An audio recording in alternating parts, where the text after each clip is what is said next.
All right. Assalamu alaikum students. पहली बात आपको आवाज़ सही आ रही है और स्लाइड भी ठीक नज़र आ रही है. Yes sir. ओके. दूसरा कि आप any questions you have or queries or clarifications from the material we have covered up till now. No sir. Okay. All right. So we continue with our this 29th lecture of deep learning. Sir जी. ये paper कब होंगे, क्या होंगे भी या नहीं होंगे सर, इसके बारे में कुछ बताएं ना ताकि हम उस हिसाब से तैयारी भी तो करें. अच्छा, चलो थोड़ा सा टाइम इसको दे देते हैं. तैयारी आप हर वक्त रखें, बल्कि अगर देखा जाए तो गुड लक के वो सही टाइम पे नहीं हुए, क्योंकि जिस तरह अभी आप प्रोजेक्ट्स में परफॉर्म कर रहे हो, मैंने हसीब साहब से कहा है आपके रिज़ल्ट भी पुट अप कर दें. उस हिसाब से अगर आपसे उस टाइम में हम एग्ज़ाम ले लेते तो यकीनन अभी आप फिर दूसरे और तीसरे एग्ज़ामों की लाइन में लग जाते. तो गुड लक. नॉट सर्कमस्टांसिस से आपके लिए गुड लक हो गई. एग्ज़ाम हमारे जो होता है मिड टर्म का, दैट इज़ दिस, जो हम हर रोज़ आपसे एग्ज़ाम ले रहे हैं through the projects. Not performing very well, not working at all. Few people demonstrate and show the understanding. Rest keep waiting. इम्तिहान में वो आपको लिबर्टी नहीं होगी कि आप पहले वो दूसरे लोग कर दें, फिर आप उनसे कोड ले लो और फिर आप समझो और फिर आओ, फिर हम आपको वापस भेजें. वो नहीं होगी. Don't hurry too much as per your preparation to get a 0 and then continue. तो एग्ज़ाम आपके हक में फेवर में है. हम नहीं कह रहे कि हम आपको फेवर की वजह से एग्ज़ाम पोस्टपोन किया है. हमने exam reason of our reason से किया है, लेकिन it is to your advantage. अच्छा, जो क्या होना है, यही जो प्रोजेक्ट्स आपसे हर दफ़ा आते हैं, आप 99% लोग तो आते ही नहीं हैं, और जो आते हैं उनको कुछ पता नहीं होता. दिस इज़ योर एग्ज़ाम, जो आपको बार बार चांस दिया जा रहा है कि यार मिड टर्म 1 2 3 4 5 यू आर. अगर आप ये बार बार फेल हो रहे हो, उसका मतलब you are failing so many mid terms. क्योंकि अगर मिड टर्म भी क्या होता है, यही प्रोजेक्ट्स की कम्बिनेशन में आपको एग्जाम देते हैं और उसी में अंडरस्टैंडिंग देखते हैं. तो आपको you are getting a chance of appearing in mid term every week twice and show evaluate yourself. चलो हसीब के evaluation का इंतजार ना करो, evaluate yourself and see how you are performing in midterm. ये तो हो गया आपके एग्जाम का. अब आपको जिसको मैंने बता दिया था जब ये एग्जाम पोस्टपोन हुआ था, we have that many setups. हम आपको exam in my own view, we want to give you a very ideal circumstance for exam कि आपको कोई किसी किस्म का कि सिस्टम कनेक्ट नहीं हुआ, आपके पास इंडिपेंडेंट सिस्टम नहीं थे वगैरह वगैरह. लेकिन जो बहुत बेताब हैं एग्जाम के लिए, वो मैंने आपको लास्ट टाइम ही जब मैंने एग्जाम पोस्टपोन किया था, मैंने आपसे कहा था give the names to Haseeb. मैंने उस दिन कहा था.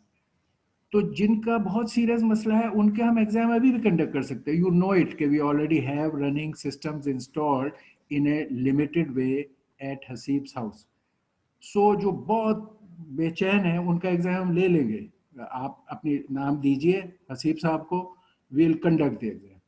जिसको कोई बहुत परेशानी है, otherwise we are giving you a chance to appear in mid term exam every week twice. ये जो आपका हमारा एग्जाम क्या होता है, यही प्रोजेक्ट होते हैं जो आपसे हर वीक करा रहे हैं. That is what we give in the exam with little more making combination and little more in challenge. अभी आप एग्जैक्ट कॉपी वाले कोड चला के मुझे नहीं दिखा पा रहे हो. एग्जैक्ट कॉपी बताइए कितनों ने क्या क्या एग्जैक्ट कॉपी वाला चलाया.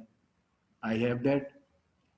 अगर आप वो नहीं चला पा रहे हो तो इसके अंदर में आपको जाहिर एग्जाम में हम इनोवेशन देते हैं, अंडरस्टैंडिंग को चेक करने के लिए उसमें चेंजेस देते हैं, मॉडिफिकेशंस के तहत एग्जाम देते हैं। तो व्हाट डू यू एक्सपेक्ट? ऐसे लोग जो वाकई बहुत अच्छा परफॉर्म कर रहे हैं और वो बेचैन हैं कि वो अच्छा वो एग्जाम दे के अपने जहन से उस परेशानी को हटा दें, या वो लोग जो कहते हैं यार मैंने कुछ करना तो है नहीं तो मैं अभी दे देता हूँ, दोनों के लिए ये ऑप्शन अवेलेबल है। अगर आपको if that is what is making you lot of botheration, give the name to Hasib Saab. After this class, we'll arrange your exams. For such cases, we have the systems. ऐसा नहीं हमारे पास। मैंने ये सोचा कि आप सबको एक इंडिविजुअल सिस्टम इंडिपेंडेंट दे के मैं एग्जाम कंडक्ट करूं जो आपको बड़ी आइडियल सर्कमस्टांसेस मिले। अगर आप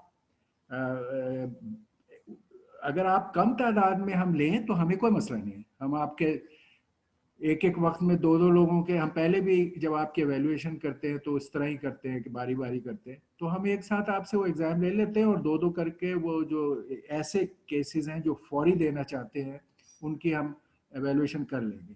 तो प्लीज गिव योर नेम्स जिनको बहुत ज्यादा परेशानी है। सर वैसे ये एग्जाम्स होंगे कब, मतलब इसमें एक महीने अच्छा महीना दूसरी टाइम, बात, अच्छा दूसरी बात ये भी समझो, जी आपके प्रोजेक्ट या इसका डिले मिड टर्म एग्जाम से नहीं होगा और होता भी नहीं है, कभी नहीं होता।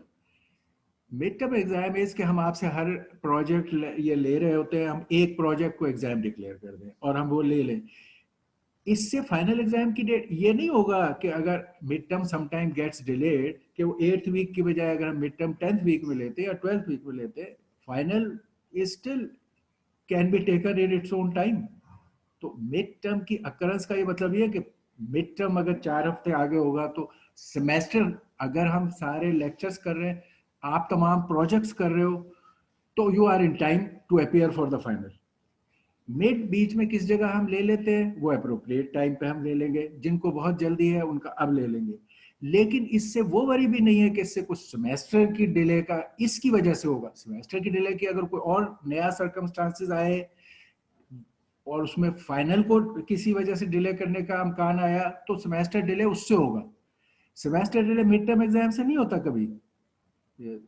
कभी भी अगर मिड टर्म एग्जाम पोस्टपोन हो या आगे हो उसका मतलब कतई नहीं होता कि अगर mid term exam 10th week में होगा तो final has to be in 20th week. No, mid term can be in 10th week and final can be in still in 17th week. इसके बारे में कोई पाबंदी। At times by rule mid term is to be taken during the classes. आपकी normal classes चले, ये तो थोड़ी सी लग्जरी हो गई है कि हम उसके लिए वीक भी आपको फ्री दे देते हैं। Mid term by rule is के क्लासेस चल रही हैं और आपने in one of the classes mid term exam दिया। ये है प्रॉपर अमेरिकन सिस्टम और पाकिस्तानी HEC सिस्टम के तहत, ताकि आपकी क्लासें लूज ना हो during the mid term. But anyway if somebody is worried about कि यार अगर मिड टर्म 3 हफ्ते बाद हुआ तो क्या आप उसका फाइनल 3 हफ्ते लेट होगा? No, there is no connection between the two. Final अगर लेट होगा तो अपनी ही रीजन से होगा, उस टाइम में सर्कमस्टांसेस से होगा, कोरोना के हो से होगा, शिफ्टिंग से होगा, जो भी होगा, और पूरी यूनिवर्सिटी के लिए होगा। That will cause the extension of semester.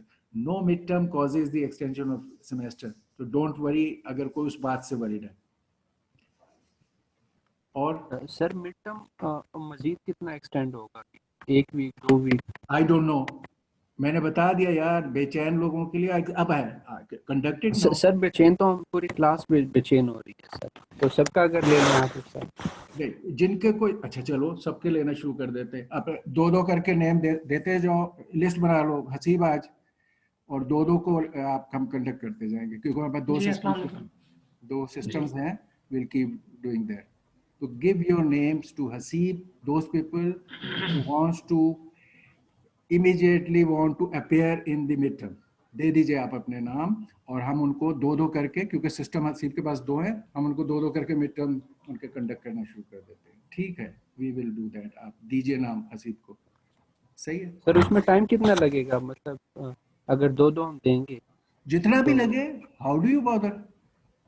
एक लेकिन स्टूडेंट को, सर ये एक स्टूडेंट को यूनिवर्सिटी की टाइमिंग तो शाम 5 एक बजे तक है तो। नहीं, एक स्टूडेंट को जो हमेशा जो मिड टर्म या फाइनल के लिए जितना टाइम लगता है वो उतना ही लगेगा उसे। ठीक है, तो बस एक हर स्टूडेंट को अपने वो टाइम को बॉदर, हमारा टाइम बढ़ेगा, वो हमारा हमेशा बढ़ता है जब हम एग्जाम लेते हैं और आपके 20 या 30 लोगों को एवेलुएट करते हैं, तो हम 2-3 दिन तक सुबह से शाम तक बैठते हैं। हमें 30 स्टूडेंट्स को डील करना होता है। जो इंडिविजुअल स्टूडेंट है उसको तो एक एग्जाम ही, उसको तो एक ही सेशन ऑफ वाइवा करना होता है, उसके लिए बार बार वाइवा नहीं होता ना होगा। तो आई डोंट नो कि ये एक्स्ट्रा कीननेस ऑफ एग्जाम है, तो ओके लेट्स डू इट, ठीक है।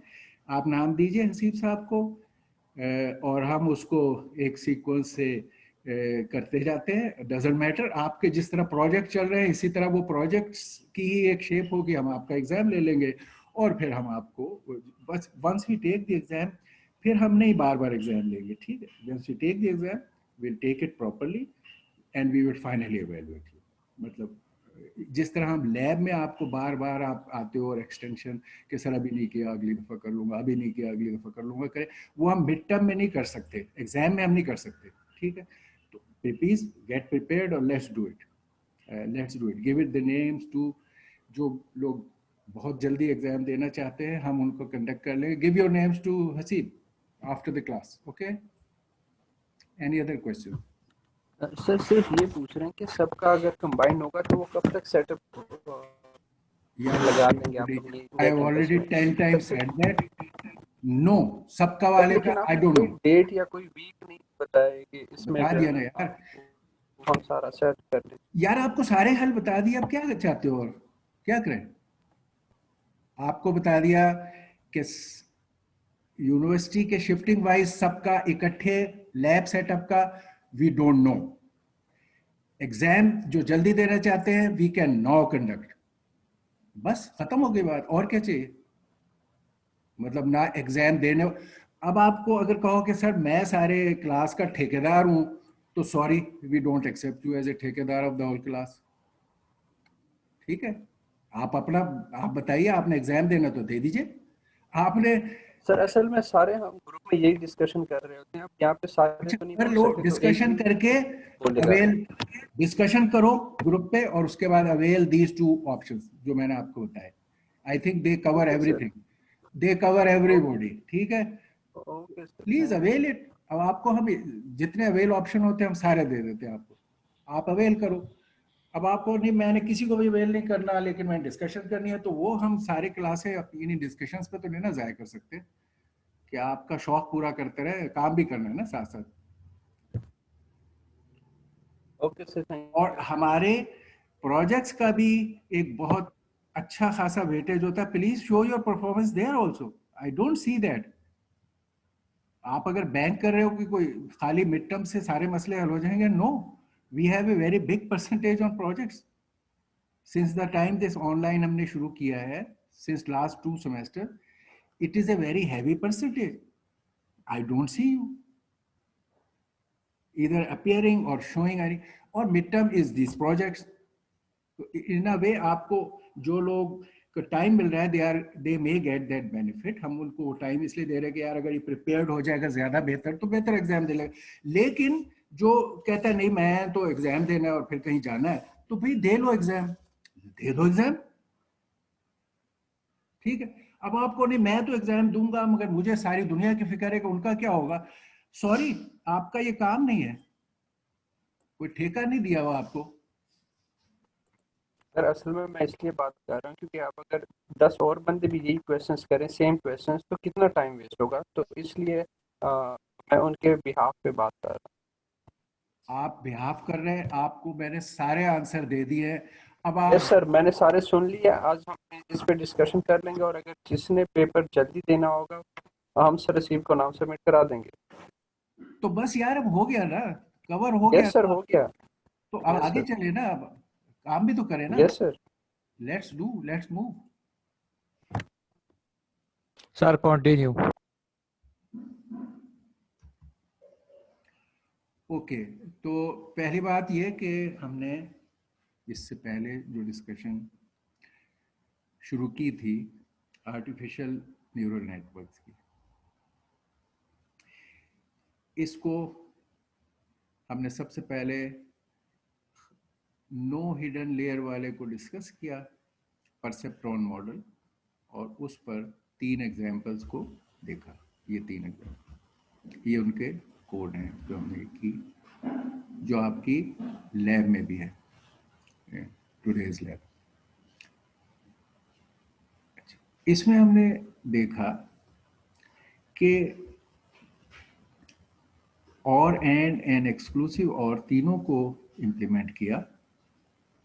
तो एंड और लीनियर आइसोलेशन से सेपरेट हो गए, लेकिन एक्सक्लूसिव और नहीं हुआ, और उसमें कमवर्ट में we had no solution and we realized कि हमें नॉन लीनियर सेपरेशन टेक्निक की ज़रूरत है फॉर सच प्रॉब्लम्स जो लीनियरली आइसोलेट नहीं किए जा सकते। उसके लिए हमने कहा कि हमें हिडन लेयर ऐड करनी पड़ेगी।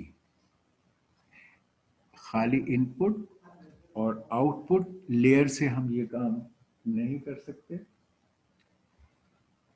बल्कि हमें in between additional layer, multiple layers, hidden layer बीच में डालेंगे, तब हम वो वाली चीज़ें जो लीनियरली सेपरेटेबल नहीं हैं, हम उनको हैंडल कर सकेंगे। उसके लिए हमने ये ऑप्शन कंसिडर किया कि अगर हमारी 2 इनपुट्स थी,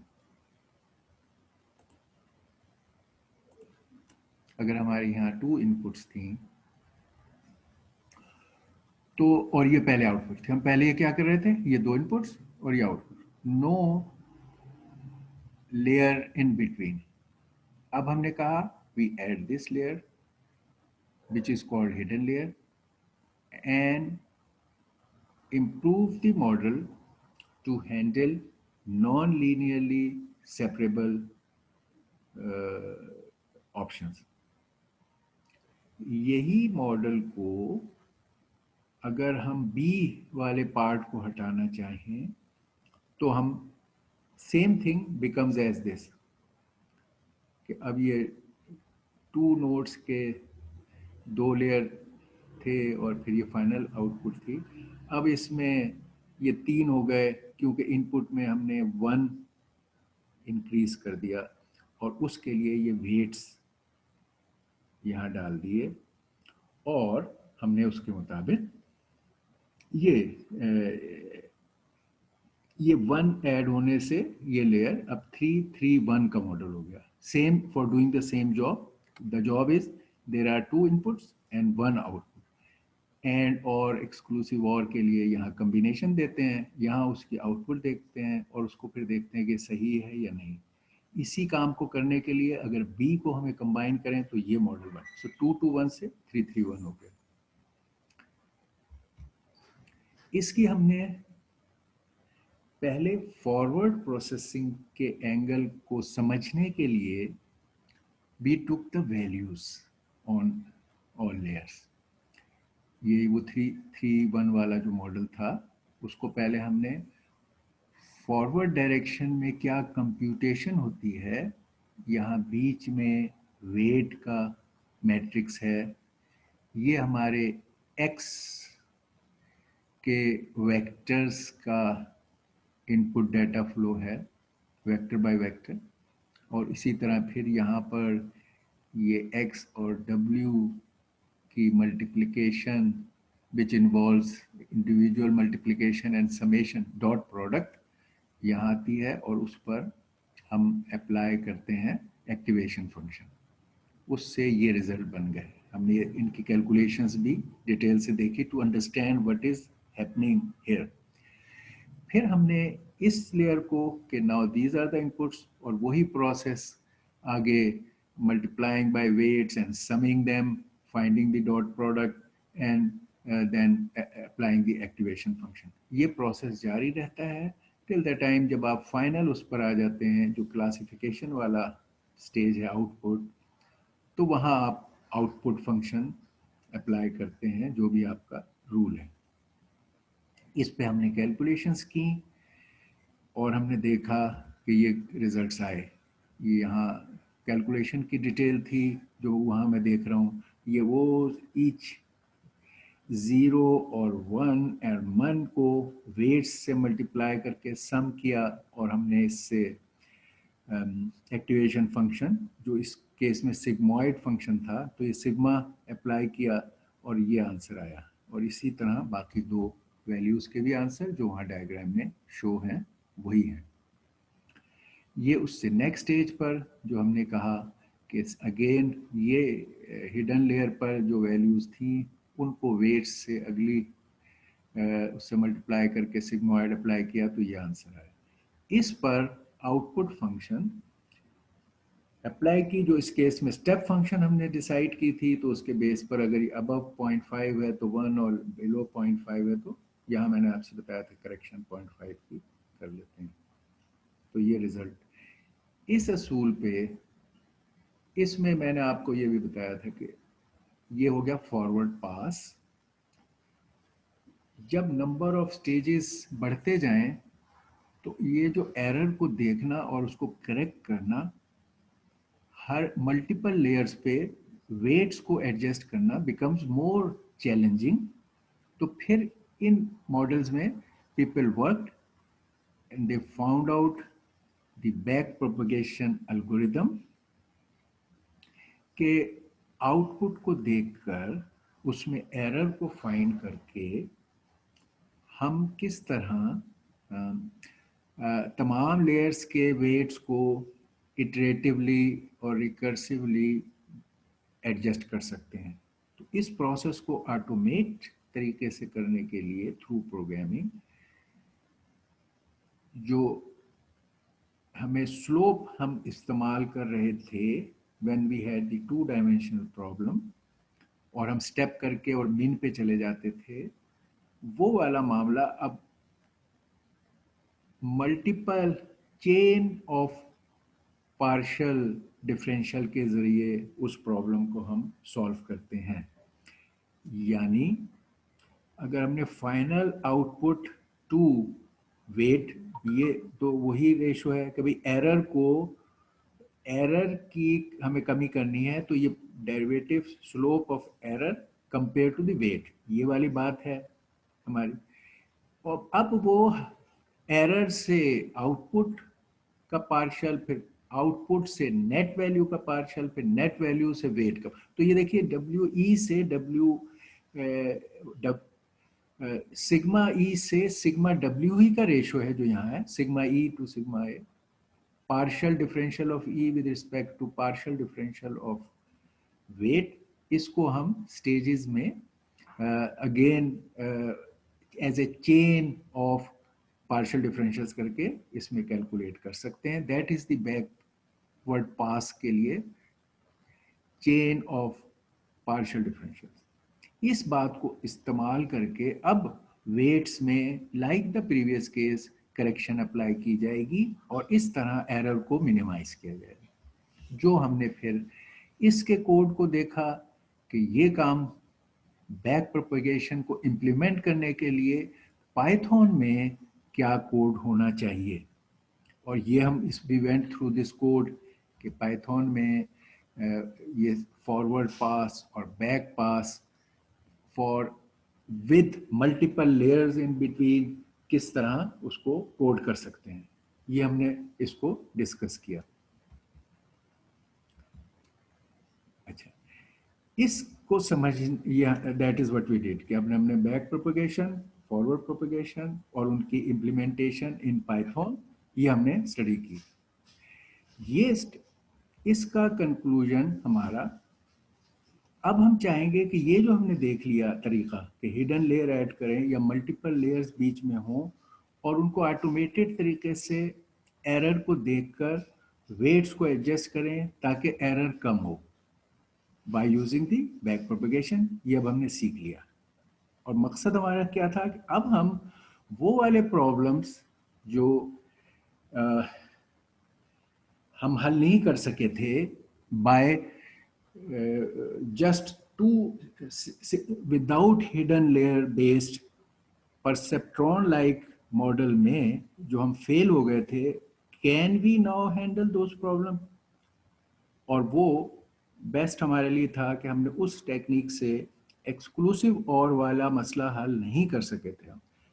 नाउ लेट्स ट्राई कि क्या वो एक्सक्लूसिव और का प्रॉब्लम अब हम हैंडल कर सकते हैं once we have added the hidden layer and it is no more a linearly separable problem. और हम क्या अब काम हो जाएगा ये after adding back propagation thing and one more hidden layer? तो उसके लिए हम ये एग्जांपल अब देखते हैं कि बैक प्रोपगेशन के साथ पाइथन यूज करके can we do it by adding the hidden layer. अब ये उसका हमारा कोड है। We are doing, if you recall, कि ये हमारा प्रॉब्लम जो था एक्सक्लूसिव और का डेटा यहाँ पर दिखाया गया है, उस पर हम अप्लाई करना चाहते हैं now this new model.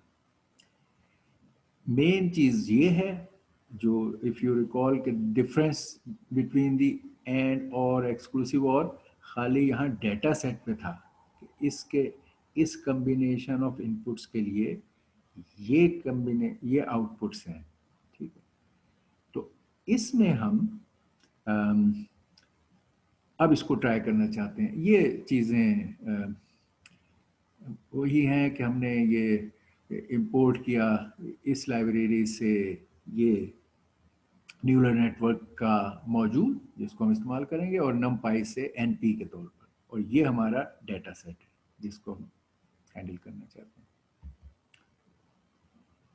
Okay, तो जिस तरह अब ये इस केस में हमारा तरीका कि हमने अब क्योंकि आर्किटेक्चर को बढ़ा दिया है, अब हमारा आर्किटेक्चर 2-2-1 वाला है, और अब इस आर्किटेक्चर को हम किस तरह कम्युनिकेट करेंगे अपने इस न्यूरल नेटवर्क वाले मॉड्यूल को और इस प्रॉब्लम को सॉल्व करेंगे। तो नेटवर्क आर्किटेक्चर और उसको ट्रेन करने के लिए कैसे इम्प्लीमेंट होगा।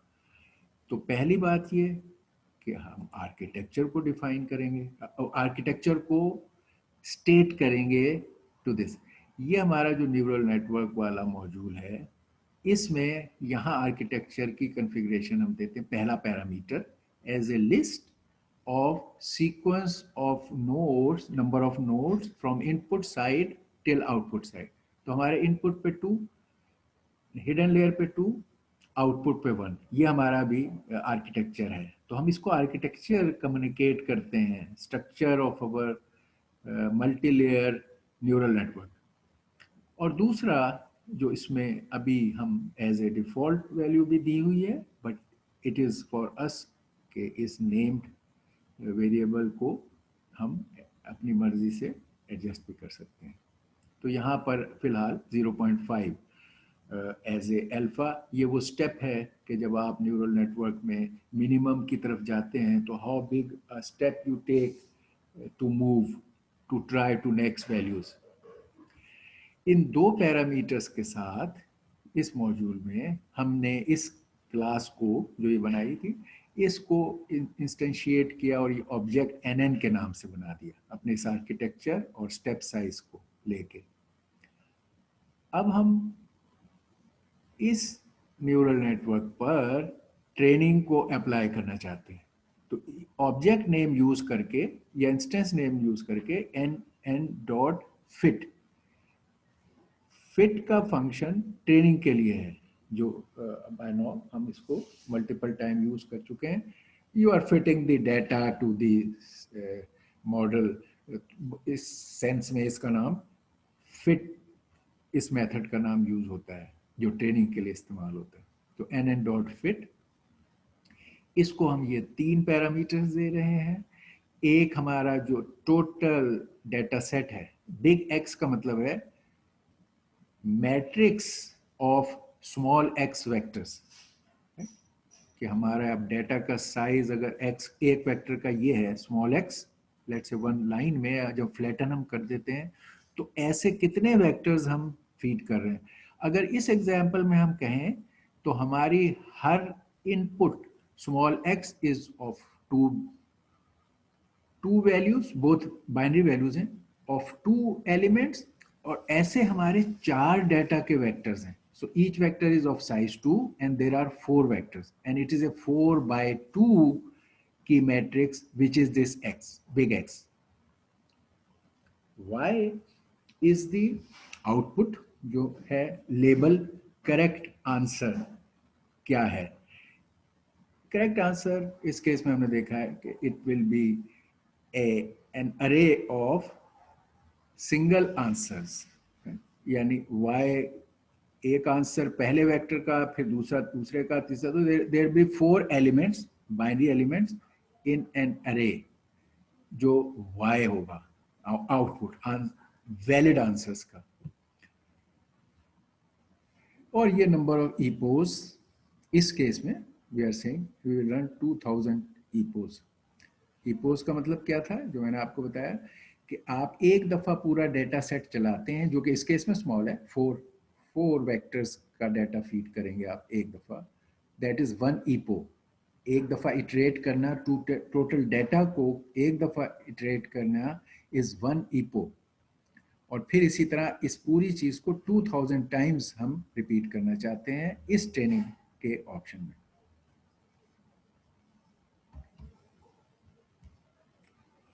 ओके, अच्छा, अब हमने ट्रेनिंग वाला पार्ट कर लिया, तो now we want to loop over the exclusive or के डाटा पॉइंट्स पे हम करना चाहते हैं. इसको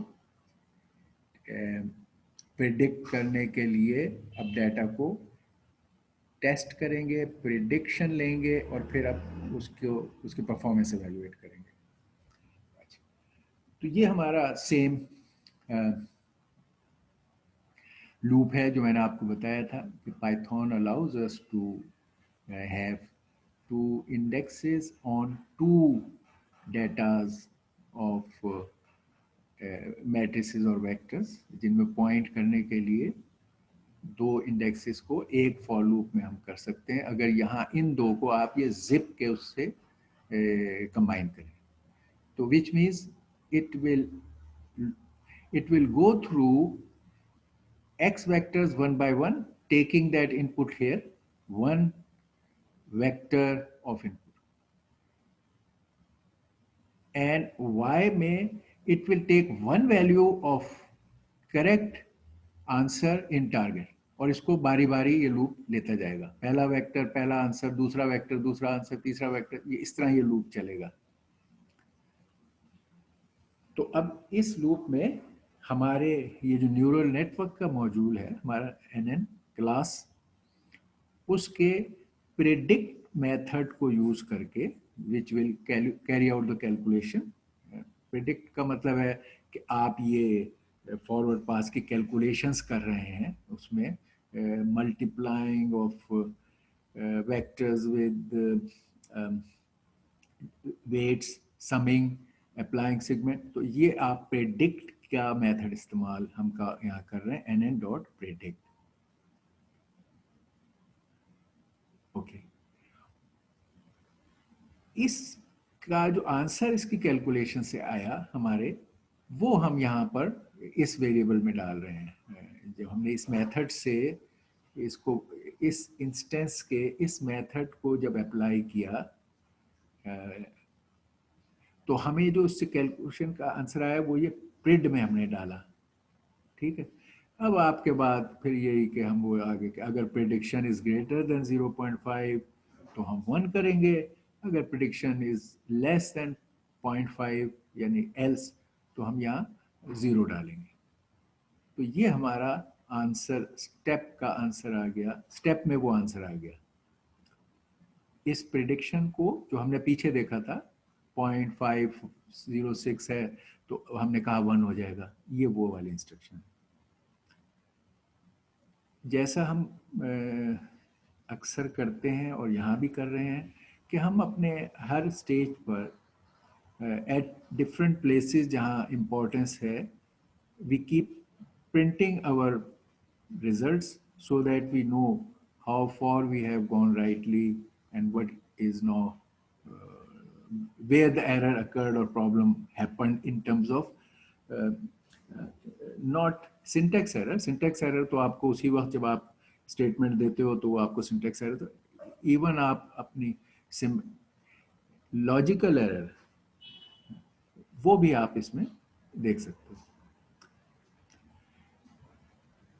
सिमेंटिक एरर और सिंटेक्स एरर के डिफरेंस को हम कह रहे हैं कि अब आप सिमेंटिक एरर को देख रहे हो इन किस्म की प्रिंट स्टेटमेंट से। तो यहाँ पर आपने प्रिंट किया, कहा कि data ground truth calculated predicted value, ये absolute correct value and step क्या आंसर क्या है।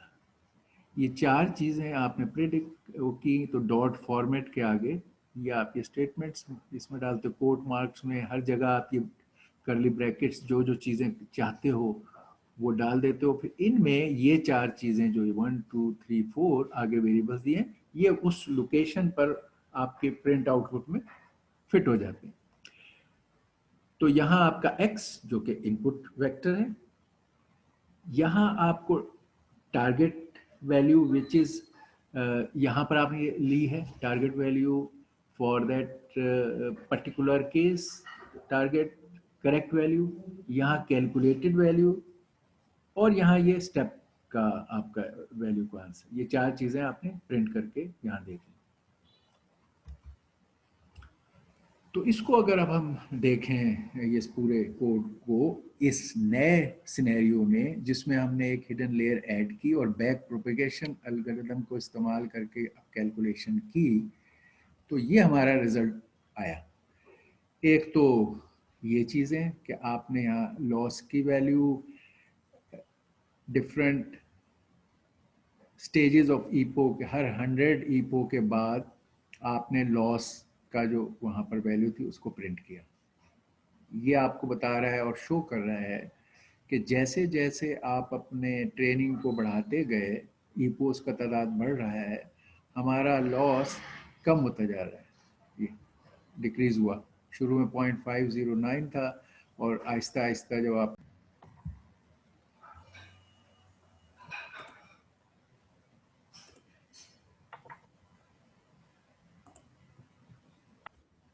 ओके जब हम ये इस पे पहुंचे 2000 ईपो पे, तो हमारा लॉस या एरर जो है बहुत कम है। यहाँ एक हमने ये प्रिंट किया, लेकिन दूसरा जो ज़्यादा इम्पोर्टेंट जिसके वजह से हमने सारी एफर्ट की थी कि क्या अब इस मॉडल में हमारा एक्सक्लूसिव और जो लीनियरली सेपरेबल नहीं साबित हुआ था, क्या उसका मसला हल हुआ या नहीं। तो अब हम देख रहे हैं कि ये जो हमने फाइनल आउटपुट अभी प्रिंट की है उसमें ये हमारे एक्सेस हैं, ये हमारा ग्राउंड ट्रूथ है, ये हमारा प्रेडिक्टेड वैल्यू है, और ये हमारा आउटपुट का आउटपुट वैल्यू है। ठीक, अच्छा, तो वो इसी प्रेडिक्टेड के बेस पे उसको जब हम कन्वर्ट कर देते हैं 0.5 के थ्रेशोल्ड के हिसाब से, तो ये हमारी फिर ये वैल्यू बन जाती है। तो ये देखिए, ये हमारे वो चार थे 000111011। करेक्ट आंसर जो गिवन था हमारे पास वो ये था, जो कि ठीक है। 00 के लिए 0, 01 के लिए 1, 10 के लिए 1 और 11 के लिए 0। ये correct answer given ground truth है। अब हमारे इस कैलकुलेशन से और जो हमारे सिस्टम ने आंसर दिया वो ये है, वो भी और ये भी आपस में मैच कर रहे हैं। तो इसका मतलब हुआ कि नाउ जो कि पिछली दफा हमने देखा था एंड और तो मैच कर गए थे, लेकिन एक्सक्लूसिव और मैच नहीं किया, सेपरेबल नहीं था, in spite of any effort of training. ये नहीं था कि साइज कम था तो हम ज़्यादा टाइम ट्रेन करते तो वो सही हो जाता। It could not. हमने देखा है कि वो लीनियरली ये डाटा सेपरेट हो ही नहीं सकता एक सिंगल लाइन से। अब हमने इसको क्योंकि अब लीनियरली नहीं किया, जैसे मैंने बताया था कि हम नॉन लीनियरली तो सेपरेट कर सकते हैं, तो ये इसने नॉन लीनियर सेपरेशन इस्तेमाल करके हमें मसला प्रॉब्लम सॉल्व हो गई हमारी। अच्छा, ये उसका प्लॉट ऑफ आवर रिजल्ट है इस 2 to 1 वाले केस के लिए। ये जो हमने रन अभी किया है ये 2 to 1 वाला, उसका ये है ट्रेनिंग के दौरान लॉस जो 2 to 1 वाला एक्सक्लूसिव और में न्यूरल नेटवर्क बेस्ड अप्रोच से हमने किया। तो शुरू में लॉस वॉज 0.5 जो हम वहाँ देख रहे हैं, लॉस की फिगर अगर आप देखो ये 0.5 और ये रिड्यूस हो रही है। तो ये हम यहाँ पर ग्राफिकली शो भी करते हैं, बहुत सारे ग्राफ्स हम देखेंगे। ये ईपोस की तादाद बढ़ रही है, एक्स एक्सिस पे 2000 ईपो तक जाना है। शुरू में डाटा ये है और काफ़ी तेज़ी से कम होता है और फिर काफ़ी आगे ईपोज में कम रहा। ये लॉस की वैल्यू है। तो ये हमारा प्लॉटेड फॉर्म में हमारा रिजल्ट है इस 2 to 1 के लिए। अगेन जस्ट टू कंपेयर, हमने फिर इस मॉडल में भी हम इसको, ये मॉडल तो कम्प्रिहेंसिव है, इस मॉडल में भी हम वो 2 लेयर मॉडल को एज ए सबसेट चला सकते हैं। यानी अभी हमने इसको 2 to 1 चलाया है, अगर हिडन लेयर ये वाली ऐड की है, लेकिन अगर हम हिडन लेयर ना डालें और पुराने परसेप्ट्रॉन मॉडल के तौर पे चलाएं तो ये 2 1 ये बन जाएगा, ये निकल जाएगा बीच में से। और हम इसी को, इस सारी कोड को एज ए 2 1 चला सकते हैं। और हमने वो भी आप ट्राई हमने किया और हमने कहा ओके यहाँ 2 to 1 की जगह 2 1 के साथ वही स्टेप साइज, वही नंबर ऑफ ईपोज, वही इनपुट, वही आउटपुट, करेक्ट आंसर, और इसको रन किया और हमने फिर देखा कि it did not give us the correct answer like the previous, irrespective कि हम या 2000 is already a very big size of epochs. हम ये दिखाना चाह रहे हैं कि it is not the number of epochs, उसके बावजूद it was not linearly separable, so it did not happen even in this case जो हमने ये अभी बनाया हुआ है। तो that is what was our major focus and example. Okay, any questions till this phase? क्योंकि हमने अभी बैक प्रोपेगेशन यूज कर प्रॉब्लम को सॉल्व किया है। Okay, alright. अब हम कहते हैं कि alright, now we are in a good shape, तो हम ज़्यादा इंटरेस्टिंग प्रॉब्लम्स जो बड़े डीप लर्निंग के डोमेन में अच्छे और प्रैक्टिकल और इंटरेस्टिंग हैं, they are not very difficult problem, they are well known, nicely backed with data sets and all libraries and everything. So they are not difficult in terms of doing, but they are nice practical examples जो शुरू से जब deep learning को से आप qualify करना शुरू हुए चीज़ों के बारे में, तो ये प्रॉब्लम, ये classical models of testing your ability of working as a this multi stage neural network with back propagation के हैं, कई हैं। उनमें से एक ये एमनिस्ट का है, ये national institute of standards and something ये है उनका, और उसी से ये उन्होंने एमनिस्ट की एग्जाम्पल एक बनाई है। ये डेटा सेट एमनिस्ट है। There are so many types of data set, जैसे हमने एक केस में कैट डॉग वाला देखा, इसी तरह एमनिस्ट है, फिर C410 है, और ऐसे जैसे जो भी इसके कंपटीशन हुए हैं, लोगों ने रिसर्च के लिए इस्तेमाल किए हैं, लोगों ने इस पे काम करके वर्किंग के लिए एक रेफरेंस स्टैंडर्ड बन गए हैं। तो इस तरह के काफ़ी सारे हैं, जिसमें से MNIST is one known data set. And what does it give, कि इट सेज कि अगर आप hand written numbers between 0 to 9 लिखें हैंड रिटन, तो उसमें बेतहाशा वेरिएशन होती हैं। कि जैसे हम देखोगे आप 4 कोई इस तरह पड़ा हुआ है, सो में यहाँ 4 इस तरह है, ये 4 ऐसे है, ये 4 ऐसे है, ये 4 इस तरह है। तो there are large number of variation जब आप हैंड रिटन चीजें कर रहे हैं इसमें। ये इसी तरह 1 5 3,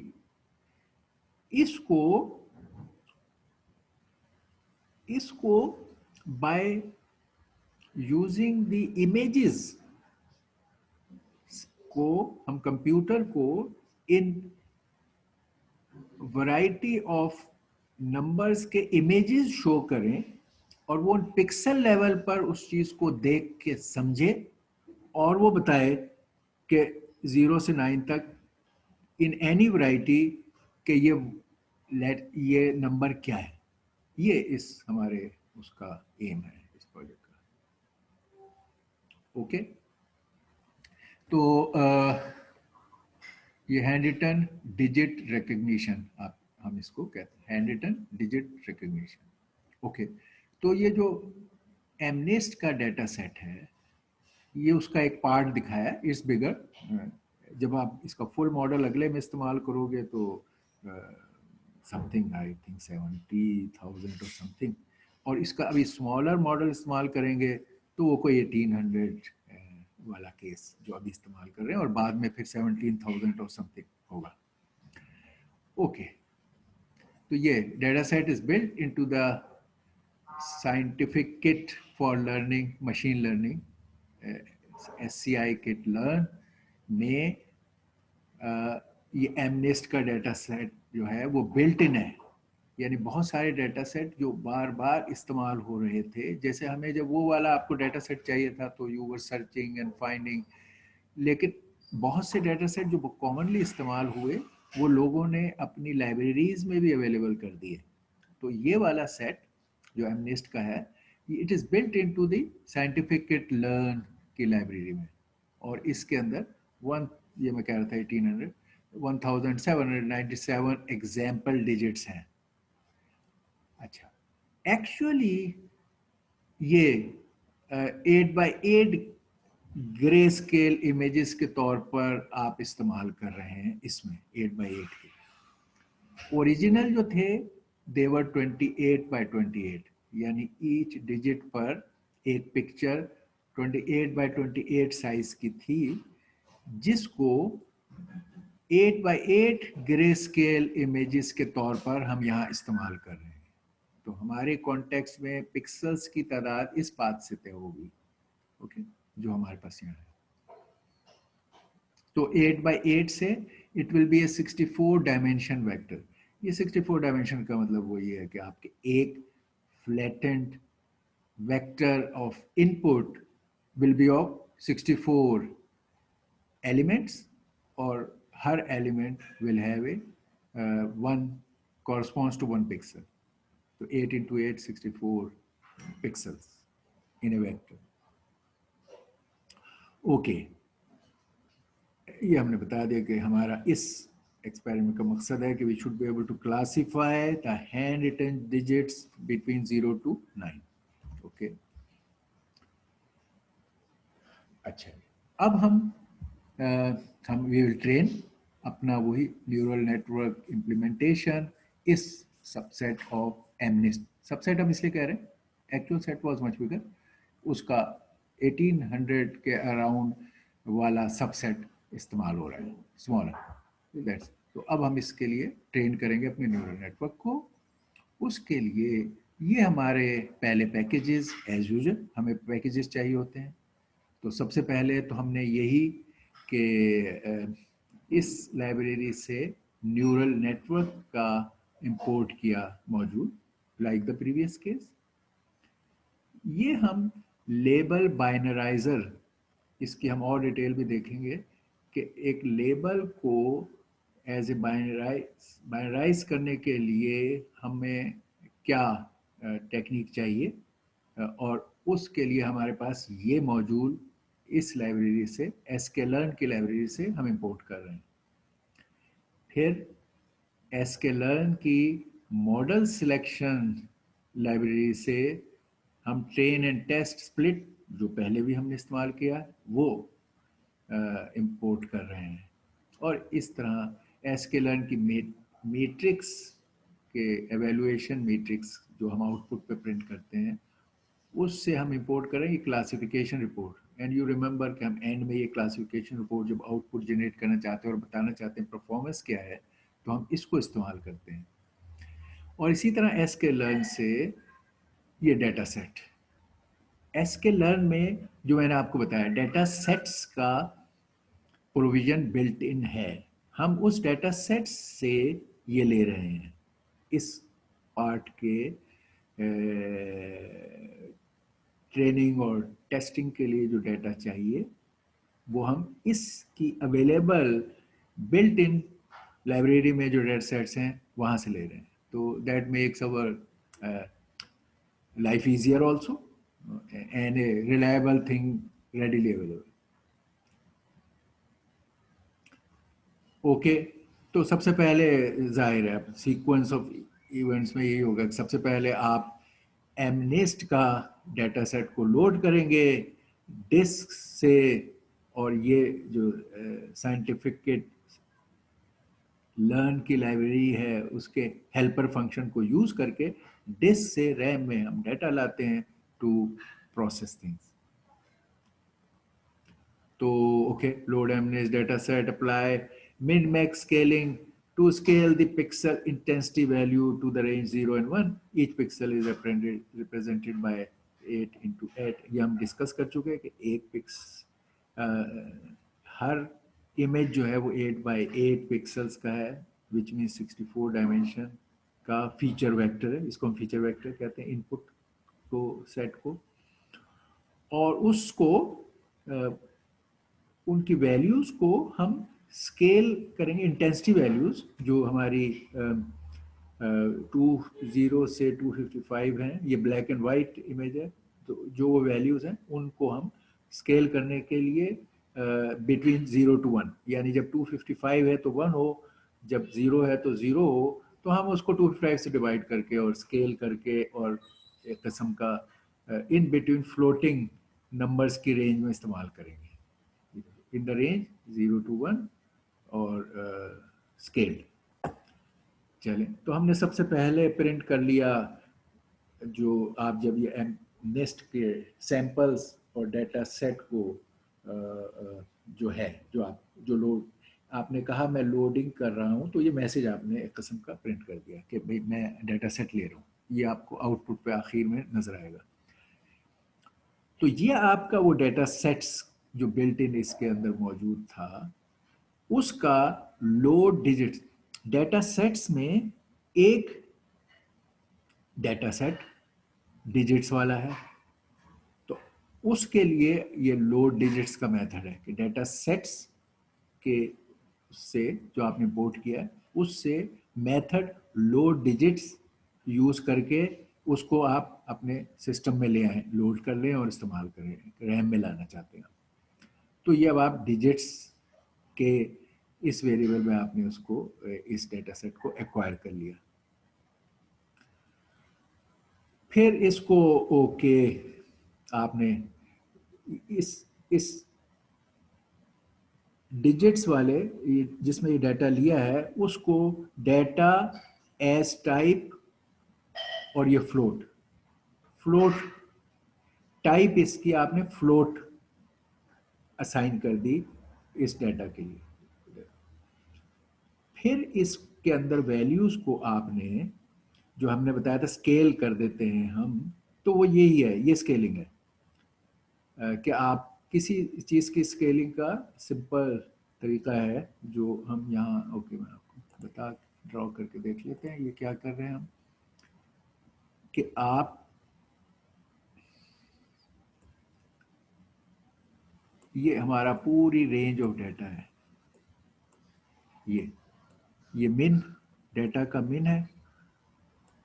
ये हम इस तरह की चीज़ काफ़ी हद तक हमने क्यूडा सी वगैरह में भी करते रहे हैं इन अदर कॉन्टेक्स्ट. मीन ये वैल्यू मैक्स है. एट एनी टाइम जो वैल्यू होगी आपकी वो है डेटा, ये यहाँ वैल्यू डेटा. ठीक, तो हम ये चाहते हैं कि ये जो डेल्टा पार्ट है, ये part this divided by the full range, the given value divided by the full range will scale it to this full range, जो वही के बिटवीन 0 मिनिमम और मैक्सिमम आप इसको लिमिट कर देंगे बाय मेकिंग दिस स्केलिंग. तो ये वो स्केलिंग है कि आपने given value minus D min ये divided by this whole thing, ये जो है डेटा मैक्स डेटा. अब हमने स्केल कर लिया डाटा को. अच्छा, अब हम चाहें तो इस स्टेज पर हम प्रिंट भी करके देख लें कि भाई ये जो डाटा हमने लिया है नॉर्मलाइज भी किया है इस रेंज में, तो वो क्या बना, तो यहाँ प्रिंट कर लिया आपने सैम्पल्स, ये आपका वहाँ पे मैसेज में नज़र आएगा। उसके आगे ये वैल्यू सैंपल की वैल्यू आएगी पहली, फिर डिम, उसके आगे दूसरी वैल्यू आएगी। तो ये जो डेटा का इस सैंपल्स वाले साइज में डेटा में जो शेप 0 है, जो फर्स्ट डायमेंशन है, उसकी शेप का जो पहला है, जैसे हम कहते हैं ये शेप हमारी नंपाई में होती है, ये हमारी शेप का 0 डायमेंशन है और ये शेप का 1 डायमेंशन है। तो डेटा की जो ये वाली साइड का साइज है वो हम यहाँ प्रिंट कर रहे हैं इस जगह, और डेटा का जो दूसरी डायमेंशन का साइज है वो हम ये वाला शेप 1 कितना बड़ा है वो हम यहाँ प्रिंट कर रहे हैं। तो ये हमने प्रिंट कर दिया। अच्छा, अब एज यूजुअल ट्रेनिंग करनी है। ट्रेनिंग करने के लिए स्प्लिट करेंगे डेटा को। स्प्लिट के हमारे बहुत सारे चॉइसेस होते हैं, 50-50 स्प्लिट कर सकते हैं, ट्रेनिंग और टेस्ट को 75-25 कर सकते हैं, और इसी तरह depending on the applications and some, जब आप फाइन ट्यूनिंग करते हो तो हाइपर पैरामीटर एट्सेट्रा, तो आप इन रेशोज को बदल के देख सकते हो कि what is a good ratio. लेकिन लेट्स से यहाँ पर हमने कहा ओके, एक टिपिकल ये है कि 3/4 आप ट्रेनिंग में खर्च करें और रिमेनिंग 25% को आप टेस्ट करें। यानी अगर आपका ये टोटल डाटा था, ये वेक्टर्स जो आपके हैं इनपुट के, उनमें से 75% अबव आप ये ट्रेनिंग में इस्तेमाल कर रहे हैं और नीचे के 25% जो है वह आप टेस्टिंग में इस्तेमाल कर रहे हैं। ठीक, ये स्प्लिट किया। ये स्प्लिट करके ये आपने इस्तेमाल, इस स्प्लिट के लिए क्या है, आपको ये रेडीली अवेलेबल मेथड आपके पास है। आपने कहा ट्रेन टेस्ट स्प्लिट कॉल किया और इसको इधर टोटल डेटा जो था वो दे दिया, और ये जो वेक्टर्स हैं, डेटा में आपके वेक्टर्स हैं, इनपुट वेक्टर्स, फीचर वेक्टर्स जिसको हम कहते हैं, और ये आपने ये digits dot target correct answer, target हमारा करेक्ट आंसर वो था उसकी, तो करेक्ट आंसर्स और इनपुट फीचर वेक्टर, ये दो हमने प्रोवाइड किए इस ट्रेन टेस्ट स्प्लिट मेथड को। और यहाँ हमने बताया कि टेस्ट का पार्ट जो है वो 25% है नीचे, ये 25%। इसका मतलब ऑटोमेटिकली कि ट्रेनिंग का part 75%, you don't have to give both of them. और ये जब इस डेटा को ये फंक्शन इसको स्प्लिट करेगी तो फिर ये उसका हिस्सा है ट्रेन x और ट्रेन y, ये दोनों ट्रेनिंग के हैं, ये डेटा के वेक्टर्स और ये y आंसर्स। और टेस्ट के डेटा क्या, डेटा के वेक्टर और आंसर्स का वेक्टर। तो ये जो पेयरिंग है ट्रेनिंग की 75% और इसकी 25%, ये इन नामों में इस डेटा को पहचानने के लिए ये अब आपके ऑप्शन आ गए। इससे आगे अब आप इन वेरिएबल्स के तहत इस्तेमाल कर सकते हो उस डेटा को। अच्छा, ये वो जो हम कह रहे थे, labels from integers to vectors. अच्छा, ये इसकी और भी ज्यादा डिटेल्स है, हम आगे देखेंगे एग्जाम्पल, मगर ये बेसिकली क्या है, इसको कहते हैं कि क्या वन हॉट कन्वर्शन, कि वन हॉट कन्वर्शन फॉर्म में आप कर दें इसको। तो ओके, उसका मतलब यह है कि अगर आपके पास ये 0 से और 9 तक नंबर हैं तो आप इनको असल में वो ये इट्स मोर ऑफ है, जो ये एल्गोरिदम जो बने हुए हैं इनकी प्रोसेसिंग में ये फॉर्मेट ज़्यादा यूज़ यूजेबल है। अक्सर जो मॉडल्स के अंदर लाइब्रेरीज में कोड हैं वो इस फॉर्म में प्रेफर करते हैं, और वो ये है कि एक तो ये था कि हम इसको 0 और 9 एज इंटीजर रखते, एक हम इसको बाइनराइजर, मतलब ये है कि हम ये कहते हैं कि हमारे 9 चॉइसेस हैं, तो हम बाइनरी में 9 लोकेशंस का एक वेक्टर बनाते हैं बाइनरी। ओके, और जो भी डिजिट है उसके कॉरस्पॉन्डिंग पोजीशन को हम अनेबल या हाई कर देंगे, और जो डिजिट नहीं है उनको जीरो कर देंगे। जैसे अब ये जीरो को हमें पेश करना है तो हम कहेंगे ओके ये वाला तो 1 है, ये पोजीशन, ये जीरो के लिए पोजीशन है, ये 1 के लिए पोजीशन है, ये 2 के लिए पोजीशन है, ये 9 के लिए पोजीशन है। तो क्योंकि जीरो, ये अगर जीरो को हमने पेश करना है तो हमें इसको 1 करेंगे और बाकी सबको 0 0 कर देंगे। ये है one hot representation of this binary vectors of this. इसी तरह जब 1 है तो 1 में हम क्या करेंगे, यहाँ 0 और 1 की पोजीशन को अनेबल या हाई करेंगे और बाकी सारे 0। और इसी तरह 2 के लिए 2 वाली पोजीशन 1 होगी और बाकी सारे 0। तो इस तरह 9 में 9 वाली पोजीशन 1 होगी, बाकी सारे 0। ओके, ये हम कह रहे हैं, ये लेवल की बाइनरी, ये इनके कोड्स में ये फॉर्मेट में डाटा हो तो लाइब्रेरी में जो अक्सर मेथड्स हैं वो they are more comfortable with this for processing faster. तो इसलिए हम ये कन्वर्टर हमेशा अवेलेबल होता है, convert the labels from integers to vectors.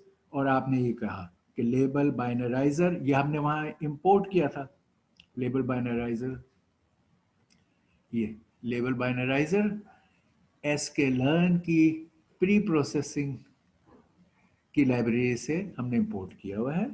इसको हम यूज करके ये, और इसका ये मेथड फिट ट्रांसफॉर्म, और यहां पर आप ट्रेन y देते हैं और उसको इस शक्ल में कर लेते हैं। इसी तरह टेस्ट y देते हैं, ये आंसर्स वाला पार्ट है ना, ये 0 से 9। तो टेस्ट के ये पोर्शन के जो y है उस पर ये अप्लाई करते हैं तो ये बन जाता है। तो अब ये वाली चीजें जो पहले यहाँ थी वो इस शक्ल में हो गई, अब ये वाली शक्ल इस ऑप्शन में कन्वर्ट हो गई दोनों। अच्छा, ये मैंने बता दिया। एनकोड अवर क्लास, मैं इनसे दोबारा चले जाते हैं। ओके, तो ये जो क्लास लेवल्स हैं हम इसको एज ए वेक्टर, जिसको हम कह रहे हैं वन हॉट एनकोडिंग, और ये मैंने अभी डिस्कस कर ली इंस्टेड ऑफ लेटर, ताकि आपको डिस्कनेक्ट ना हो। अच्छा, अब हम भी are train ready for training. अब ट्रेनिंग के लिए तैयारी हो गई सारी। तो हेयर इज द ट्रेनिंग हमारा कोड। ये क्या कर रहा है ट्रेन द नेटवर्क में, पहले तो वही एक मैसेज आप प्रिंट कर देंगे। अब हम ट्रेनिंग कर रहे हैं नेटवर्क की, तो आपको पता होगा कि इस कोड में इस जगह आया था और ये मैसेज प्रिंट हुआ था। उसके बाद ये जो हमने न्यूरल नेटवर्क का क्लास इंपोर्ट की थी, इसको यूज करके हम ये नेटवर्क को मॉडल करके बना रहे हैं इस केस में। और इसमें we are taking this train x dot shape 1। तो क्योंकि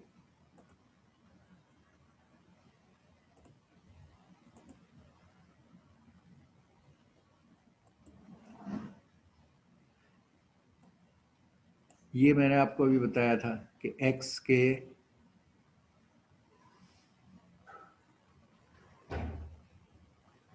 ये हमारे वेक्टर हैं एक इमेज की, ये एक इमेज का एक ये वेक्टर है। और ऐसे हमारे लार्ज नंबर ऑफ वेक्टर्स हैं जो हमने इस केस में, अगर स्मॉलर डाटा है तो ये था कोई 17 समथिंग 1800, और उसका 1/4 फॉर टेस्ट का हिस्सा, ये वाला 1/4, और 3/4 ट्रेनिंग का हिस्सा। बट एनीवे ये हमारा x बिग x है और उसके ये स्मॉल x वेक्टर है, ये small x vector. Small x vector का साइज जैसे हमने बताया था कि ये 8x8 के इमेज हैं जिनको हम इस्तेमाल कर 8x8, तो इसका साइज 64 है। ये हमारा फीचर वेक्टर कहलाता है। किसी इमेज के पूरे पिक्सेल्स को जो इनपुट हम करते हैं उसको फीचर वेक्टर कहते हैं। हम इसमें रॉ पिक्सेल्स वो कर रहे हैं, फीचर वेक्टर जो 8x8 है ये, और एक इमेज यहाँ है एक वेक्टर के तौर पे, और ऐसे पूरे डेटा सेट के वेक्टर हैं विच इज x। ये हमारा टोटल x है, इसके ये small x, x0 x1 x2 x, ये है। इसी को हमने डेटा सेट को बाइफिकेट किया और इस्तेमाल किया। अब हमारा जो वेक्टर इनपुट पर आएगा, अगर हमारा ये सिस्टम बना हुआ है पूरा जिसके अंदर मल्टीपल लेयर्स हैं, ये लेयर ये लेयर ये लेयर, और इस तरह फिर आउटपुट आ जाती है। तो इनपुट अब जो हम एक वेक्टर एक टाइम में फीड करेंगे एक इमेज का, वो 64 साइज का होगा। तो ये 64, और इसको पॉइंट करने के लिए क्या तरीका था, वो ये है कि आपका जो ट्रेनिंग एक्स का शेप 1 है, इधर मैंने आपको बताया शेप का साइज ये शेप 0 है, और इधर शेप 1। शेप के दो जो डायमेंशंस होते हैं, शेप 0 ये वाला है रो वाला, और शेप 1 कॉलम वाला। तो इसका जो कॉलम वाला पार्ट है वो हमारा एक वेक्टर बनता है। तो हम उसको यहाँ पर 10x के shape 1, this in this case is 64, ये इसमें डाल देगा ये वैल्यू। और आपने ये न्यूरल नेटवर्क का आर्किटेक्चर हम यहाँ बता रहे हैं। तो इसके आर्किटेक्चर में हम कह रहे हैं कि we will use input layer, 2 hidden layer and a output layer. इसमें आउटपुट लेयर का साइज क्या है, 10। क्यों है, आपकी फाइनल आउटपुट ये होगी।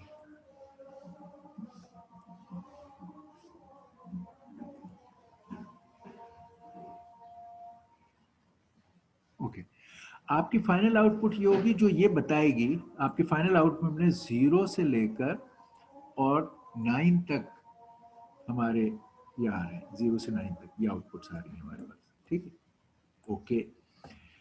तो हर आउटपुट एक क्लास है कि वेदर 0 की क्या प्रोबेबिलिटी है, 1 की क्या है, 2 की क्या है। तो इस तरह क्लास को आइडेंटिफाई करने के लिए आउटपुट हमें 10 ऑप्शंस चाहिए, 0 to 9 की क्लासिफिकेशन, 10 क्लासेस। तो आउटपुट लेयर का साइज 10 है। जहां इनपुट हम अभी फीड कर रहे हैं डेटा का इनपुट फीचर वेक्टर, उसका साइज 64 है, और उसके दरमियान में 32 और 16 की 2 हिडन लेयर्स हैं। ये 2 हिडन लेयर्स हैं, ये इनपुट लेयर है और ये फाइनल आउटपुट लेयर है। तो इस तरह आर्किटेक्चर हमारे इस न्यूरल नेटवर्क के, उससे हमने आर्किटेक्चर की डेफिनेशन दे दी और उसको एनएन में डाल दिया। ये तो ये है हमारा न्यूरल नेटवर्क का आर्किटेक्चर। ये हमने इसको असाइन दे दिया, आर्किटेक्चर बतानी होती है हमें। ओके, अब हम कह रहे हैं कि ओके लेट्स, यहाँ हमने मैं प्रिंट कर दिया, यहाँ पहले प्रिंट किया कि ट्रेनिंग नेटवर्क की है, उसमें नेटवर्क का मॉडल बना दिया ये एनएन के साइज का। अब हम प्रिंट कर रहे हैं यही कि ये एनएन का जो आपने बनाया है ये मॉडल, ये फॉर्मेट, और इसमें एनएन किया और ये ब्रैकेट डाला, तो यहाँ पे उसका ये आर्किटेक्चर आ गया। अब हम इस आर्किटेक्चर को ट्रेन करने के लिए, जैसे मैंने हमेशा बताया, ट्रेन करने के लिए मेथड हमेशा ये fitting of the data to the neural network architecture. तो इसलिए वर्ड फिट हमेशा आपको नजर आएगा। तो हमारी इस आर्किटेक्चर में जो एनएन से हमने डिफाइन की है न्यूरल नेटवर्क की, इस पर ट्रेनिंग का मेथड अप्लाई किया, और ये मेथड अप्लाई करने के लिए जो पैरामीटर्स चाहिए वो ये हैं जो हमने पीछे भी देखे कि ट्रेन एक्स, ट्रेनिंग के लिए इसका ये वाला पोर्शन जो हमारा है ये अपर 75% पोर्शन, इसका नाम हमने ट्रेन एक्स रख दिया है, असाइन कर दिया इसका नेम।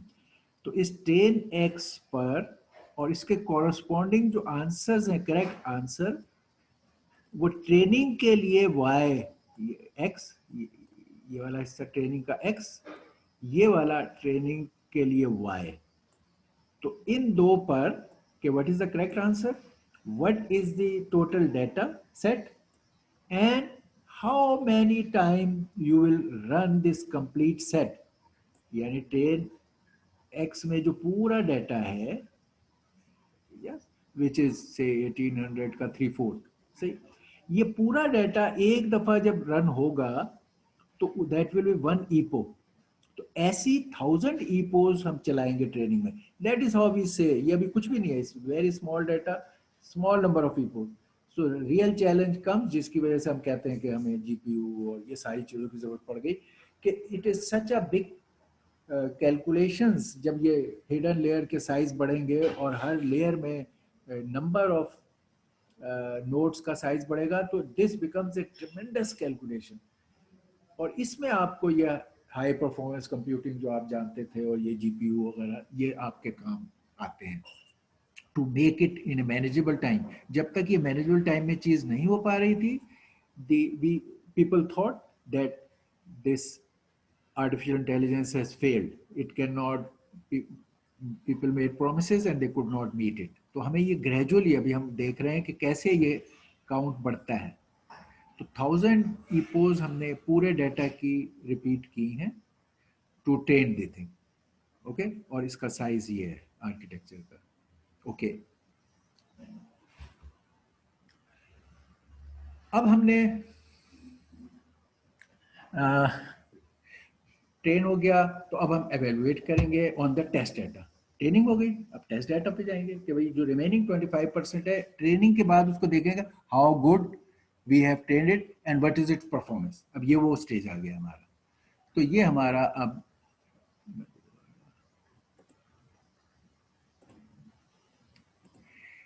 अब आप एवेलुएट कर रहे हैं टेस्ट डाटा पे, तो आपने ये पहले ही हमेशा एक प्रिंट कर देते मैसेज कि we are evaluating the network. और आपने प्रेडिक्शंस में ये अब आपने इसको अब टेस्ट करना है, एवेलुएट करना है on the remaining 25% of the data जो टेस्ट के लिए आपने रखा था। तो आप कह रहे हो ओके, एन जो मेरा आर्किटेक्चर का इंस्टेंस है, एन नाम दिया था आपने ऑब्जेक्ट को, वो यूज करे प्रिडिक्ट मेथड को ऑन टेस्ट एक्स, जो लो 25% ऑफ डाटा था हमारे डाटा सेट में, उस पर प्रिडिक्ट की मेथड को अप्लाई। प्रिडिक्ट क्या है? कैलकुलेटिंग। क्या आप वो जो x.w अगर b है तो प्लस b है और नहीं है तो b एब्जॉर्ब, उसमें वो कैलकुलेशन करके और आप फिर एक्टिवेशन फंक्शन अप्लाई करके और फिर आप उसकी आउटपुट देखते हो, ठीक। तो ये हम कैलकुलेशन कर रहे हैं टेस्ट डाटा वाले पार्ट की और उसको डाल रहे हैं प्रेडिक्शंस में, इसके रिजल्ट को। अच्छा, अब हम प्रेडिक्शंस में we will get to the argument of the thing which has the highest probability। अब प्रेडिक्शन आपने की है, तो हर दफा जब प्रेडिक्ट आप करेंगे और आंसर आएगा, तो आप उसमें से देखेंगे कि कौन से वाले की जो आपका एक्सिस 1 में है ये, तो इस एक्सिस में जो डाटा है उसमें कौन सा जो हाईएस्ट है उसका आर्गुमेंट क्या है। क्योंकि हमने बताया ना, जब आप प्रेडिक्शन करते हैं और आपका रिजल्ट आता है, तो उस रिजल्ट में जो 10 आंसर्स हैं उसमें से आप देखते हो कि highest value of calculated value किसकी है। प्रोबेबिलिटी आमतौर पर वहाँ है, तो किसकी प्रोबेबिलिटी हाईएस्ट है, उसको करने के लिए आपने ये किया, find the argument of maximum in the axis 1 side. तो अब आपको वो मिल गया। तो अब नाउ यू आर रेडी कि आपने वो जो हमारा है क्लासिफिकेशन रिपोर्ट जो परफॉर्मेंस की बताता है कि ये वाले आंसर्स कितने सही थे कितने गलत थे, तो आपने ये आपका प्रेडिक्टेड कैलकुलेटेड वैल्यू थी और ये आपकी एक्चुअल जो टेस्ट y है, ये रियल वैल्यू। टेस्ट y का जो इस एक्सिस में वो चीज जो है उसका कौन सा है, ये आर्गुमेंट उस मैक्सिमम वाले का इंडेक्स क्या है, आर्गुमेंट क्या है। तो यहां से पता चला रियल का, और यहां से आपने कैलकुलेट किया इस कोड में, और इन दोनों को एज ए पैरामीटर देकर आपने ये मेथड कॉल किया क्लासिफिकेशन रिपोर्ट, कि अब आप इनके वो देखोगे कि कितनों में ये मैच हो रहा है, कितनों में सही डिटेक्ट हुआ, क्या एरर थे, क्या परफॉर्मेंस हुई, ये क्लासिफिकेशन रिपोर्ट जनरेट करती है। तो इसको अब हमने देखा तो ये हमारे इस डाटा पे आया। पहले अगर आपको इफ यू रिकॉल कि हमारा ये है ये ये आपका जो कोड था nn.mlist.py, इसको आपने रन किया तो ये शुरू में हमने एक डाला था इंस्ट्रक्शन प्रिंट की, लोडिंग mnist और sample data set, you remember, अभी हमने ये एक प्रिंट किया था शुरू में जब ये लोड कर रहे थे, वो प्रिंट हो गया। फिर हमने ये एक जगह प्रिंट किया था कि सैंपल्स कितने हैं, ये और डायमेंशन हर सैंपल की क्या है, ये हमने प्रिंट को कहा था, तो वो प्रिंट हो गया। तो वही ऑलमोस्ट 1800, ये सबसेट पे चेक कर रहे हैं हम, this data is much larger, यहाँ पे उसका सबसेट इस्तेमाल हो रहा है। और एक 8x8 था तो ये डायमेंशन ये वहां पर प्रिंट हो गई। ट्रेनिंग नेटवर्क ये भी हमने प्रिंट किया था, आ गया।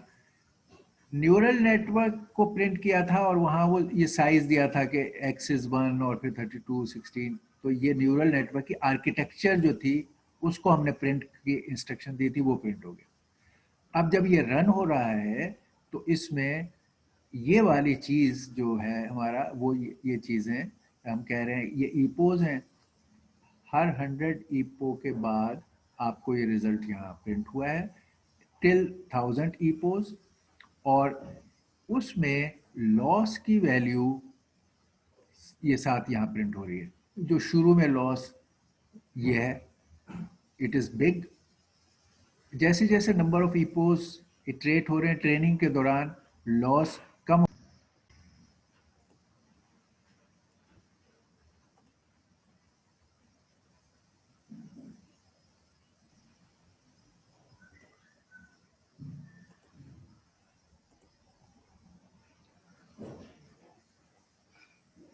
ओके, तो ये लॉस की हो गया विद ईपो ऑफ द ट्रेनिंग, और ये हमारा वो जो हमने एक स्टेटमेंट डाली थी एवेल्युएटिंग नेटवर्क की, ये वो प्रिंट हो गया। और एंड में जो ये क्लासिफिकेशन के बेस्ड पर जो हमने कहा था और उसको डेटा दिए थे, ये उस क्लासिफिकेशन रिपोर्ट की वजह से ये प्रिंट हो गया। तो एक हम देख रहे हैं कि ये लॉस इधर जो प्रिंट हुआ सिग्निफिकेंटली जैसे जैसे ईपोज बढ़ते जा रहे हैं वो कम होता जा रहा है, 604 पॉइंट समथिंग से शुरू होकर और कोई 1.1 की रेंज में पहुंच गया। इसी तरह जो ये परफॉर्मेंस के पैरामीटर्स हैं, जिसमें से अभी हमने ये पैरामीटर्स को डिस्कस नहीं किया, लेकिन हमारा ये मेन पैरामीटर ये है कि how what is the accuracy और precision, what percentage of time it found the right answer, ठीक, वो हम यहाँ पे दे रहे हैं। तो हम उसको भी ब्रेक डाउन करके प्रिंट कर रहे हैं, यानी इसने जीरो को कि इसकी सक्सेस रेट क्या था, 100%, जीरो को इसने हर दफा सही पहचाना, वन को रिकग्नाइज करने में 98%, टू को 98%, तो मे भी कि हम देखें तो कुछ ये थोड़े से 4 और 5 में 95-94% compare to others is less, वरना ये 100% है, ये 98% एटसेट्रा। तो that is the kind of precision और एक्यूरेसी वी गेट, और इसको अगर एवरेज करें हम ये एक्यूरेसी का तो 98% is a very decent performance. Okay, इसी बात को अगर प्लॉट की शक्ल में दिखाते हैं तो ये है कि ऊपर हमने कहा है कि ये जो है 64 32 16 10 वाला फीड फॉरवर्ड का रिजल्ट है डाटा सेट का, इधर ईपोस प्लॉट किए हुए हैं, इधर लॉस को प्लॉट किया है, और यही चीज इधर यहाँ से शुरू हुई, ये लॉस कम होता गया और चलता गया as per the ePOS. Okay, अब हमारा अगला जो स्टेज है, ये हमने ये एग्जांपल कर ली ये डिटेल से, एक हमने एक्सक्लूसिव ऑर की और एक हमने एमनेस्ट के डाटा की कैरेक्टर्स के बेस पर की।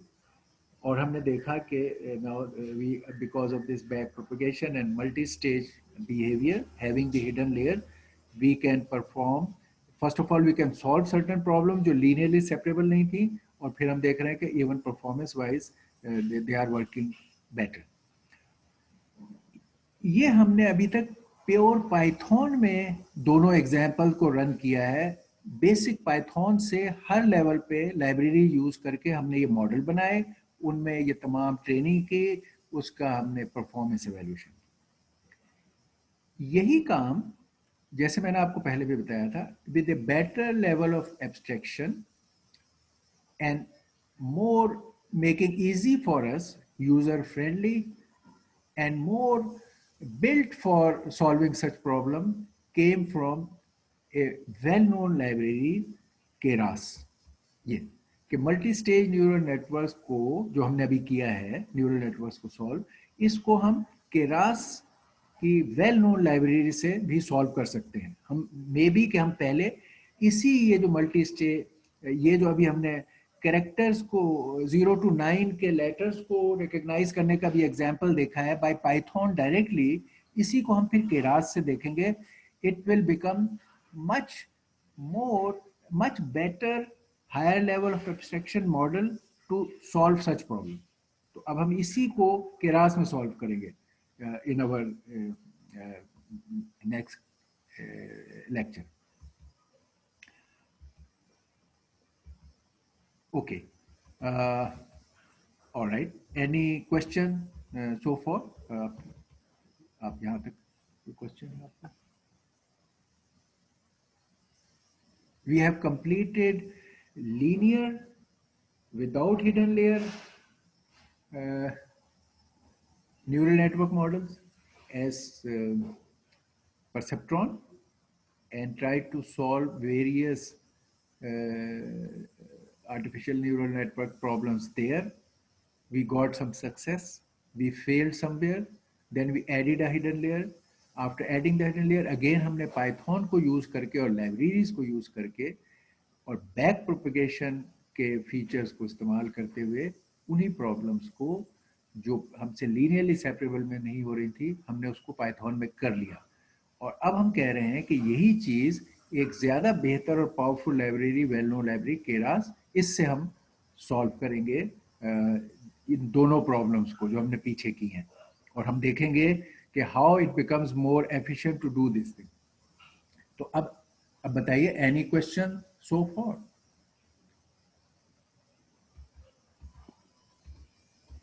तो सर अभी तक क्लियर है। ओके, तो आपका अब जो नेक्स्ट लैब है वो ये है कि जिसमें आप ये पाइथन के ज़रिए से बैक प्रोपगेशन को यूज़ करते हुए हिडन लेयर के बेस पर, ये जो हमने पिछला किया है कि ये आप कैरेक्टर्स को रिकग्नाइज करोगे और देखोगे कि what is the performance and all that, जिसको हमने ये कवर किया। That's your next project. Okay, all right, if you have no questions we can finish our class here, क्योंकि केरास को हम चाहेंगे कि फ्रेश स्टार्ट लें in our next class. Okay, it's a very interesting, very well known, very powerful. ये आपका जो tensor flow है, जो गूगल वालों ने प्लेटफॉर्म अवेलेबल किया है डीप लर्निंग के लिए, वो that has also gotten integrated in Keras, ठीक है। सो Keras के बेस से आप TensorFlow की तरफ भी फैसिलिटेट हो जाओगे, और फिर हम will use the TensorFlow। Keras can support multiple platforms, जिनमें से एक most popular one is TensorFlow, और स्पेशली TensorFlow 2 में तो इन दोनों को इंटीग्रेट ही कर दिया है। TensorFlow 1 में उसका मॉडल ज़रा पुराना था, ग्राफ्स बेस्ड मॉडल रखता था, अब उसने इसको कंबाइन कर दिया केरास के ऑप्शन में TensorFlow में। तो अब हम after Keras then we can get to the TensorFlow integrated with Keras. So that will give us a good situation in the present times of deep learning world uh, as a state of the art people, right? Okay. If no questions, we can stop here and continue next time our class. Sir अस्सलाम वालेकुम। वालेकुम सलाम। Sir जी ये Keras के लिए मतलब GPU का होना लाजमी है या नहीं? लाजमी नहीं है जीपीयू पर। अच्छा। हम क्योंकि हमारा शौक है जीपीयू के साथ, तो हम ऑन द फर्स्ट अपॉर्चुनिटी उस पर आएंगे। ये सब चीज़ों में हम स्पेशली जब ये मॉडल बड़े होते हैं और साइज बड़े होते हैं और ये मामलात होते हैं, तो जीपीयू ज़ाहिर है उनका टाइम बढ़ेगा तो जीपीयूज या एक और ऑप्शन जो हम आपको आप ही की एनवायरनमेंट में ये गूगल वालों का कोराल जो कि प्रिडिक्शन के लिए मैट्रिक्स और वेक्टर की पैरेलल कैलकुलेशन को एक्सेलरेट करता है, उसको हम आपके इस सिस्टम में आप इंटीग्रेट करके उससे यूज करोगे। पहला ये मेजर आपका इसमें स्टेप फॉरवर्ड होगा to speed up in parallel, ठीक। और वो हम आपको इस एनवायरनमेंट में दे देंगे जो बड़ी ही इंटरेस्टिंग है कि जो हम आपको आईओटी के लिए जो रेस्पबेरी पाई की एनवायरनमेंट दे रहे हैं, इस एनवायरनमेंट में हम आपको वो प्रोविजन इस्तेमाल करवाएंगे ताकि ये स्पीड का मसला latest options given by let's say this TensorFlow 2.0, हम उसमें जब इधर ट्रेन कर लें तो उसके अंदर हम प्रेडिक्ट करने में और उसमें इसको इस्तेमाल करेंगे आप लोग, ठीक है। और फिर उससे ये एक स्पीड अप हो गया, पैरेलल में होगा, दैट इज द। और फिर हम लेटर स्टेज पे आपको जीपीयू, क्योंकि हमने सीखा हुआ है और हमें आता है, तो हम बड़े इंटरेस्टेड हैं कि GPU plays a very major role in this. जहाँ भी कहीं स्पीड अप आपको करना है वहाँ आपका जीपीयू आपके हेल्पफुल होगा, तो हम उसको फिर जीपीयू पे भी रन करेंगे और फिर देखेंगे कि हम ये स्पीड्स कैसे मिले। अभी इस पूरी लर्निंग को हम अपने एग्जिस्टिंग सेटअप्स में भी रन कर सकते हैं। इनके जो डाटा के साइजेस हैं और जो इश्यूज हैं उनको हम अभी मैनेज कर सकते हैं। तो आप इसमें इनको करके जब ये सीख लें तो इसी को हम पैरेलल में चलाएंगे, ठीक है। Okay, any other question? Alright, अल्लाह हाफिज, सी यू लेटर।